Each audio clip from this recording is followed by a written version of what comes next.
Ang Artificial Intelligence, o AI, ay isang makapangyarihang kagamitan na nagpapabago sa ating mundo. Pero ano nga ba ang AI? At bakit natin ito tinatawag na artificial? Ang AI ay tumutukoy sa mga computer system na ginawa para magsagawa ng mga gawain na karaniwang nangangailangan ng talino ng tao, tulad ng pag-aaral, paglutas ng problema, at paggawa ng desisyon. Ang salitang artificial ay ginagamit dahil kahit na kayang gayahin ng AI ang ilang aspeto ng talino ng tao, hindi ito totoong talino. Isipin natin ito ng ganito, ang isang robot ay maaring ma-program para gumawa ng perpektong tasa ng kape sa bawat oras, kasunod ang isang set ng mga tagubilin. Hindi nito naintindihan ang konsepto ng kape o kung bakit nasisiyahan ang mga tao dito. Sinusunod lamang nito ang isang nakatakdang programa.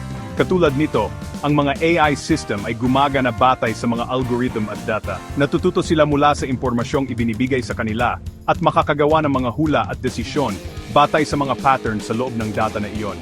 Gayunpaman, kulang sila ng kamalayan, emosyon, at totoong pag-unawa na katangian ng talino ng tao.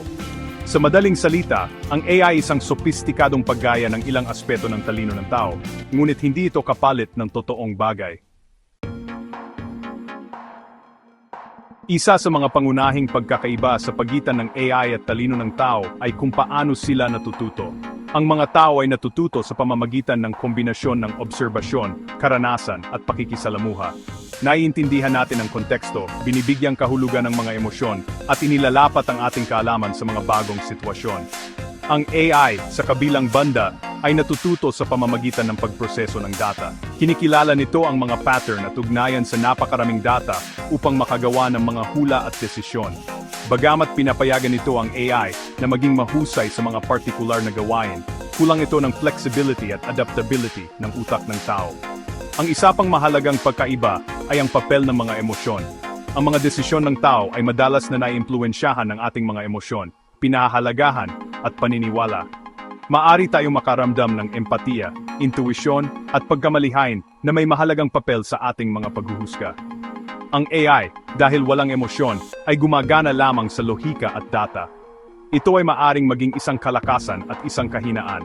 Bagamat pinapayagan nito ang objetibong paggawa ng desisyon, maaari rin itong humantong sa kakulangan ng sentido komun at ang kakayahang umunawa sa mga detalyadong sitwasyon. Madaling isipin na ang AI ay hindi nagkakamali dahil maaari nitong iproseso ang impormasyon at magsagawa ng mga kalkulasyon sa bilis na higit pa sa kakayahan ng tao. Gayunpaman, ang perception nito ng pagiging perpekto ay isang ilusyon. Ang mga AI system ay kasing husay lamang ng data na pinag-aralan nila. Kung ang isang AI ay sinanay sa biased o hindi kumpletong data, ang mga output nito ay magpapakita ng mga bias na iyon. Halimbawa, ang isang AI system na idinisenyo upang suriin ang mga aplikante sa trabaho ay maaring magpatuloy sa mga umiiral na bias sa kasarian o lahi kung ang data ng pagsasanay ay naglalaman ng mga bias na iyon.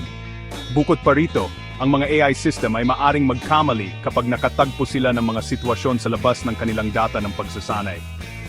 Halimbawa, ang isang self-driving car ay maaring magkamali sa pag-interpret ng isang hindi inaasahang balakid o kondisyon ng panahon na maaring humantong sa mga mapanganib na resulta.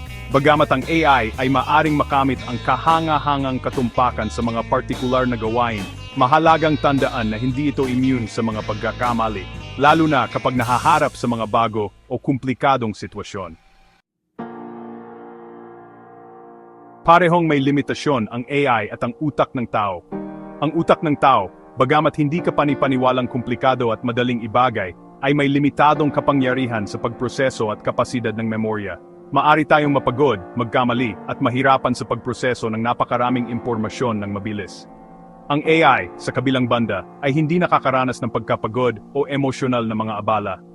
Gayunpaman, limitado ito ng programming nito at ng data na pinag-aralan nito. Maari itong mahirapan sa abstract na pag-isip, pagkamalikhain, at pag-unawa sa konteksto, mga lugar kung saan mahusay ang utak ng tao. Sa huli, ang AI at talino ng tao ay magkaibang kagamitan na may natatanging kalakasan at kahinaan. Sa halip na tingnan ang mga ito bilang magkaribal na puwersa, maari nating gamitin ang kanilang mga komplementaryong kakayahan upang malutas ang mga komplikadong problema at lumikha ng mas magandang kinabukasan.